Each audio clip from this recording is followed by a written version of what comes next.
Terroir. I'm Simon Jacob, your host for this episode from Jerusalem. Before we get started, I ask that wherever you are, please take a moment and pray for the safety of our soldiers and the safe return of all of our hostages. If you're driving in your car, please focus on the road ahead. Can we ever dance again? Firstly, this is not about political statements, nor is it about my reaction to horrendous terrorist actions against innocent children. I'm far too mundane to post about such serious matters. That said, I am passionate about a number of things and people. But many who truly know me know that I am obsessively passionate about wine. So I attended a wine tasting last night that has left my mind abuzz. The tasting was hosted by Michael Marciano of Mica Wines and featured a good friend, David Cohen, from LV Wines in Spain, tasting through a number of his latest releases. To be honest, the main attraction of the evening, besides seeing old friends, was the promise of tasting a brand new release, their single varietal Grenache, bottled under the Clos Masora brand as Grenache 2022. Let me tell you about my falling in love with Grenache. I first encountered her back in 2017 as part of a group of wine enthusiasts who contracted with winemaker Yaakov Oria to produce a custom red blend, a wine ultimately named Special Oria Blend, or SOB for short. In order to facilitate its production and the ultimate acceptance by our group, Yaakov arranged a blending session which many of us attended, some even flying in from abroad to participate. To our surprise, Yaakov unveiled 5 component varieties that he planned to include in this blend. He had us all taste each component separately, and I was taken by each of the varietals, but really impressed with the Grenache, as it was the first time tasting it as a single varietal. My romance with Grenache had been ignited. We went on that evening, under the masterful instruction of Yaakov, to blend component by component, tasting firsthand the meaning of what winemakers call adding depth and complexity, while achieving a whole wine that far exceeded the sum of its parts. The blend that was finally produced was Grenache heavy and delightful. I was totally smitten by the Spanish-born charmer, a deeply rich yet wonderfully playful young enchantress. We have mingled throughout the years provocatively entwined, as I've danced with many stylistic variations introduced by some of the most creative wine dreamers. From a light, bright single varietal by Danny Friedenberg to the desert-grown expression by Nana, or the GSM blends from Pierre at Domaine Netofa, Grenache has never ceased to delight me. There was that youthful dynamism tempting me in each glass. But then the Clos Masora Grenache totally unraveled my fantasy. My taste buds were all prepared to dance, ready for that silky, youthful temptress. But what I encountered was all grown up. Gone was the light, playfully stylish dress, replaced now by a sophisticated sensation, elegantly enveloped in a Dior gown befitting Buckingham Palace. How had they coaxed such a completely matured palate-warping experience from a single varietal? To accomplish all this without it even being a blend was nothing less than pure sorcery. The experience was just so complete, so all-encompassing, so perfect, so beautiful. A person next to me, also tasting the Grenache for the first time, expressed that it tasted so young, too young, which reverberated in my confused mind. Young, too young. How could my beautiful Grenache ever be too young? Can we ever dance again? Welcome back to another episode of the Kosher Terroir, your trusted source for everything about kosher wine. I'm Simon Jacob, and today we've got an exciting deep dive into one of the world's most beloved grape varietals, Grenache. From its humble origins in Spain to its prominent role in the wine scene here in Israel, Grenache's journey is one full of history, adaptation, and innovation. So grab your glass, sit back, and join me as we explore the world of Grenache. To truly understand Grenache, we must first journey through its history, starting in Spain, where this grape was born, and tracing its travels across Europe and into the New World. Our story begins in Spain, specifically in the region of Aragon, in the northeastern part of the country, where Grenache is believed to have originated. The grape is actually known as Garnacha in Spain, and it has long been considered one of the country's most important and widespread varieties. While the exact timeline of its domestication is unclear, it's believed that Grenache's roots stretch back to the 12th century, when it was first cultivated by monks in the region.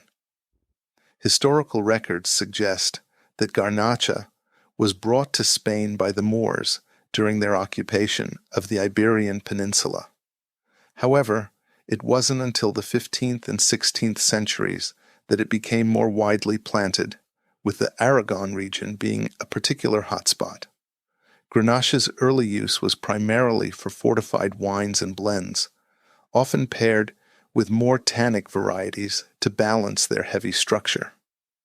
It was during the 17th century that the wine industry in Spain began to embrace Grenache's unique ability to adapt to dry, hot climates, and it started to appear more regularly in both red and rosé wines.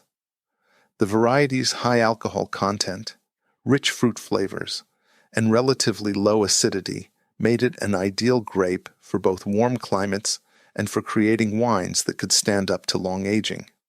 Spain's warm Mediterranean climate helped Grenache flourish, and by the late 18th century, it had spread far beyond its native region, reaching Catalonia, Navarra, and even the Baleares Islands. Here's a legendary tale of the Spanish invader. In the 12th century, a Spanish winemaker named Don Alejandro is said to have smuggled cuttings of Grenache across the Pyrenees, disguised as something else. The story goes that the vines were so prized back in Spain for their bold flavors and high yields that Don Alejandro couldn't bear to leave them behind when he moved to France. Disguised in a bundle of rosemary sprigs, which were commonly transported, the cuttings made their way into France undetected by the watchful eyes of local customs agents.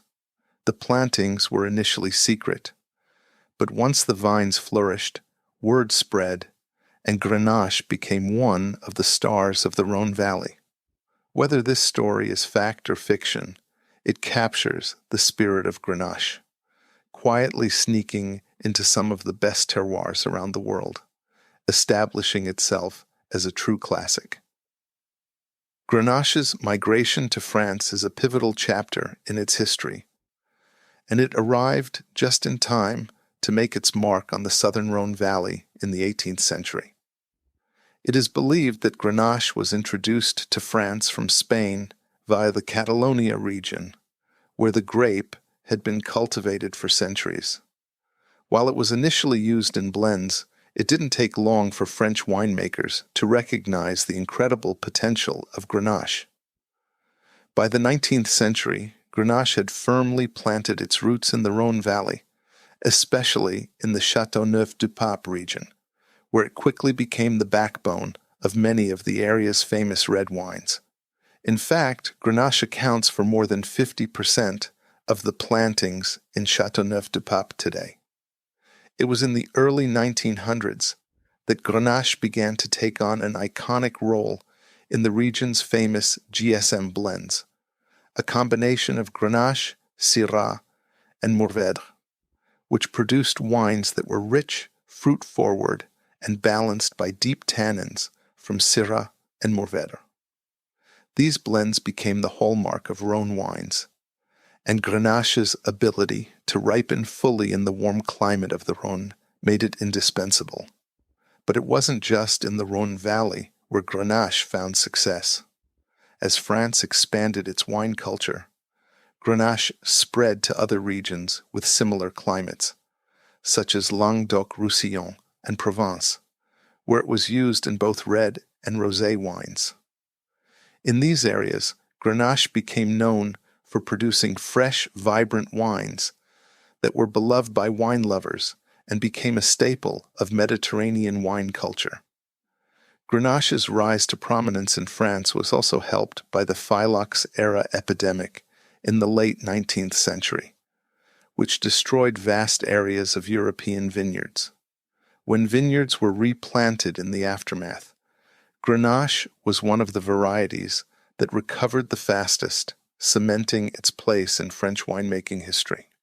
Grenache played a role in the Great Wine Heist of 1834. In the early 1800s, a notorious French wine thief by the name of Étienne Lavoisier, a man who had an eye for valuable grapes, was said to have stolen the first Grenache vines from the vineyards of Châteauneuf-du-Pape. According to legend, Étienne had been hired by a local merchant to procure some of the region's rarest varietals. But in a twist of fate, he became so enamored with Grenache's potential that he planted it in secret. In a daring move, Lavoisier reportedly walked through the vineyards at night, carefully cutting off shoots of the prized Grenache vines, which he secretly propagated. Within a few years, his private Grenache vineyard became the stuff of legends. And ironically, it was his heist that contributed to Grenache's later fame in the Rhône. Some even claim that a small section of Grenache in Israel's Golan Heights is genetically related to those stolen vines. The story of the Grenache girl. In the late 1800s, a mysterious woman known only as La Grenache became a local legend in the southern Rhône Valley. She was a winemaker, but unlike other growers who kept to tradition, La Grenache was known for her radical approach to winemaking, always experimenting with new methods of aging, fermentation, and blending. Her signature wines, made exclusively from Grenache, were said to have an almost magical ability to balance fruit, acidity, and tannins. Townsfolk would gather around the vineyards in the evenings, listening to her talk about the grape's mysterious properties, how it could adapt to any climate, how it aged gracefully, and how it seemed to reflect the soul of the winemaker. Though no historical records exist of La Grenache's true identity, her wines are said to have inspired generations of winemakers to experiment with Grenache, and many still believe that the soul of her legacy lives on in the varietal's versatility and charm. These stories give you a mix of historical intrigue, quirky accidents, and local legends, all woven around the fascinating Grenache grape. Grenache's arrival in the United States came much later, but it made a significant impact once it arrived. It wasn't until the late 19th century, when European immigrants brought vines to California, that Grenache was introduced to American soil. The grape's adaptability to warm climates and its potential for blending made it an attractive option for California's budding wine industry. By the early 20th century, Grenache was planted in vineyards in California, primarily in Central Coast and Paso Robles, where it thrived in the sun-drenched hills. While Grenache wasn't initially a star player in California, it played an important supporting role in the creation of blended wines during this period. It wasn't until the 1990s and early 2000s when the California wine industry began to look more seriously at Old World varieties that Grenache began to receive the attention it deserved. In particular, Paso Robles became one of the most important regions for Grenache in the United States. The area's Mediterranean climate and diverse soils mirrored the conditions found in southern France and Spain. and wineries began experimenting with Grenache, both as a single varietal wine and as a part of blends. Today, Grenache is considered one of the top red grape varieties in California, particularly for cool climate regions like Santa Barbara and the Sonoma coast.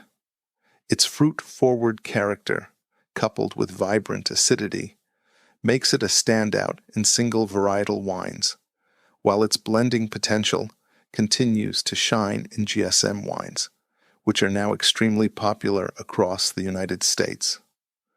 While Grenache's journey took it from Spain to France to the United States, it's also found a new home here in Israel. In the late 1990s, Israel's wine industry was undergoing a renaissance, with winemakers looking to plant international varieties that could thrive in Israel's diverse terroirs. Grenache, with its heat tolerance and ability to flourish in dry climates, was seen as a natural fit. Wineries in the Golan Heights, Galilee, and Judean Hills began experimenting with Grenache, and its popularity has surged in recent years. Now, Grenache is found in single varietal wines blends and even in rosé wines that are increasingly celebrated for their freshness and vibrancy. Israel's Recanati, Tabor, and Dalton Winery have all helped lead the charge in making Grenache a household name in the country's wine scene. So, what's next for Grenache in Israel? Are there any new blends on the horizon?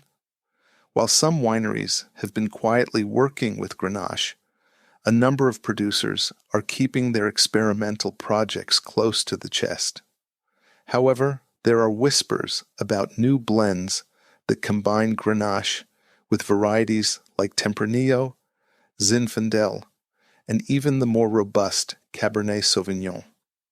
These blends are intended to showcase the versatility of Grenache, while balancing its sometimes fruit-forward nature with the depth and structure of more tannic wines. In fact, there are reports of a few boutique wineries, some yet to be revealed to the public, producing limited-edition, barrel-aged Grenache blends that we may see come to market in the next couple of years. These wines are set to bring a fresh, exciting edge to the Israeli wine scene. They may not be ready for a wide release yet, but when they are, they promise to give us a whole new way of experiencing Grenache. This is a story about Grenache and the Israeli desert, how a grape thrived against all odds. In the early 2000s, a passionate Israeli winemaker named Avi Ben Ari sought to test Grenache's adaptability to Israel's more arid climates. He planted the varietal in the dry desert soils near the Dead Sea, one of the most extreme terroirs in the world. Local farmers were skeptical, saying no grape could thrive in such a hot saline environment. But Avi was determined to prove them wrong. Against all odds, the Grenache vines not only survived, but flourished, producing a small but incredibly concentrated batch of wine. The wine was a hit in the local market, and it marked the beginning of Grenache's success in Israel. The myth around Avi's miracle vines still circulates in the region, and the wine made from these first grapes is considered a rare and highly sought-after collector's item. So, are Grenache and Grenache Blanc actually the same grape variety, where red Grenache is just simply macerated on the skin to produce a red wine? Actually, no. Grenache and Grenache Blanc are related but distinct grape varieties, each with its own unique characteristics. While they share a similar name and are part of the same family, they are not the same grape, and there are key differences between them, particularly in terms of their genetics and the wines they produce. Grenache Red, known as Grenache or Garnacha, as it's known in Spain, is a red grape variety that is known for its ability to thrive in warm, dry climates. The grape produces wines that are typically fruit-forward, with flavors of red berries, spices, and herbs. It's one of the most widely planted red wine grapes in the world, often used in blends such as GSM, Grenache, Syrah, and Mourvèdre, or as a varietal wine. Grenache Blanc, though it is a mutation of the red Grenache grape, the Blanc variety has distinct characteristics. Grenache Blanc is the white wine mutation of the red Grenache grape. This means that it is genetically a different grape variety, though it shares much of the same parentage as the red Grenache. It is typically grown in warmer regions like the Rhône Valley and Languedoc-Roussillon in France, and is often used for blending, but can also be made as a varietal wine. While the two share similar origins and climatic preferences, there are a few key differences. The most obvious difference is the berry color. Grenache Blanc produces white wine because the grape has white or greenish skin, whereas the red Grenache grape has dark red skin. The reason for the white wine produced by Grenache Blanc is that its skins lack the anthocyanins that are present in the red variety's skins, which are responsible for the color of red wine. There are also differences in the winemaking process. In the case of Grenache Blanc, the production process is somewhat similar to that of white wines made from red grapes, where the skins are simply not macerated during fermentation.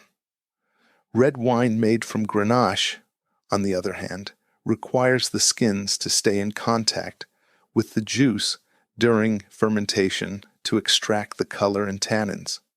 As far as style is concerned, Grenache, red wines are known for their ripe red fruit flavors, spicy notes, and often a smooth, relatively low tannin profile. Grenache Blanc wines tend to be crisp, floral, and aromatic, with flavors ranging from citrus to stone fruit, and they typically have a medium to full body with a slightly rich texture.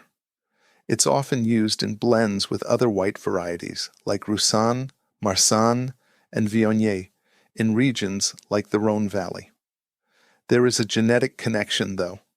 Grenache Blanc is a mutation of Grenache, red. This means they share a common genetic ancestor.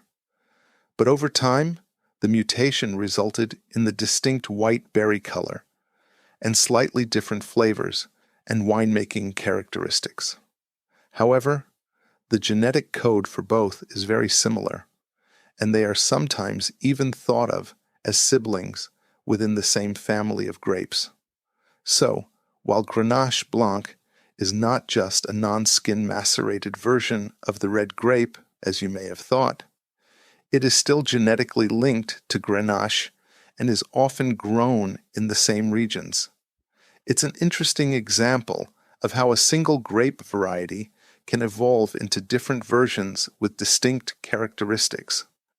It's said that the first Grenache Rosé was born from a French winemaker's unintentional mishap. The winemaker, Jean-Michel Dupont, was known for his perfectly structured red wines, but one year he accidentally left his Grenache fermenting longer than usual, resulting in a rosé instead of the deep red he had expected. Frustrated at first, Dupont reluctantly bottled the wine and presented it to a local dinner party, only to have guests rave about the fresh, vibrant character of the wine. Word spread, and the accidental rosé soon became a local favorite. The story goes that Jean-Michel's unintentional creation revolutionized the way Grenache was perceived, sparking the rise of Grenache Rosé in both France and Israel, where it is now celebrated as one of the best expressions of the grape. From Spain's sun-drenched vineyards to the lush Rhône Valley, from California's central coast to Israel's hills, Grenache has traveled far, and it's still evolving, with winemakers constantly exploring new ways to bring out its best. Whether in a Rhône-style blend or as a fresh, vibrant rosé, Grenache has proven itself as a grape of adaptability and complexity.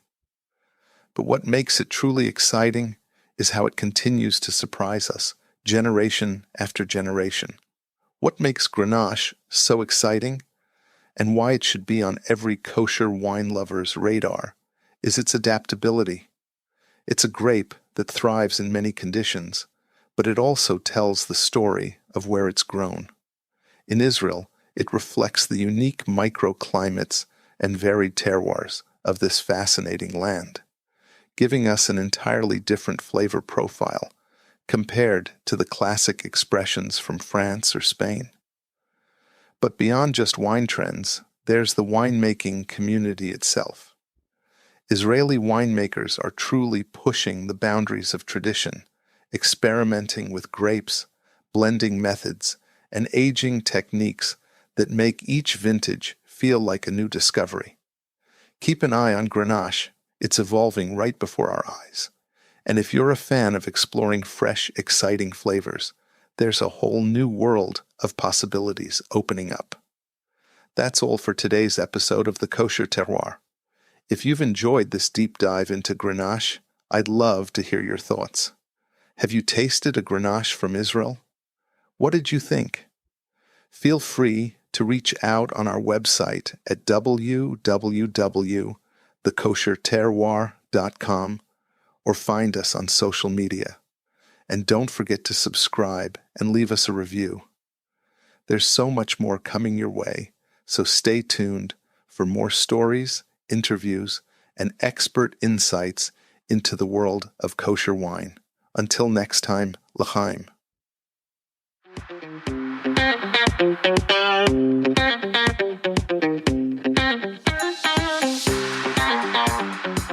This is Simon Jacob again, your host of today's episode of the Kosher Terroir.